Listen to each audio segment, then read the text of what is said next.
मैं हाफिज़े कुरान थी, लेकिन कुरान को कभी पढ़कर समझा नहीं, ना ही उस पर अमल किया, इसीलिए मुझ पर अल्लाह का। एक मोहल्ले में एक औरत रहती थी जिसे लोग हाफिजा बीबी कहकर जानते थे।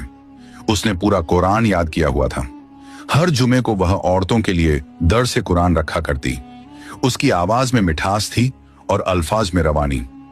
लोग उसे देखकर कहते, काश हमारी मौत भी ऐसी नेक औरत की तरह हो। कुछ वक्त बाद अचानक उसका इंतकाल हो गया। गुस्ल, जनाजा और दफन सब कुछ पूरे एहतराम से हुआ। लोग यही समझते रहे कि अब वह जन्नत की राह पर होगी।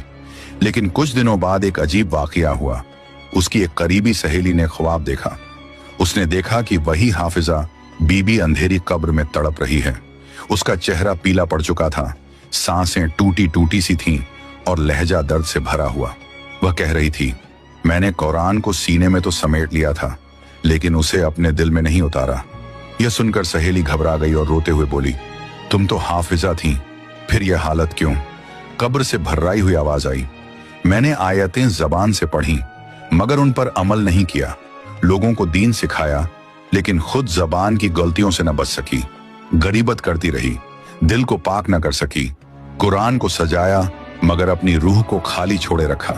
यह कहकर आवाज खामोश हो गई और सहेली की आंख खुल गई। इसी तरह और वाकयात सुनने के लिए चैनल को सब्सक्राइब करें और कमेंट में अल्लाहू अकबर जरूर लिखें।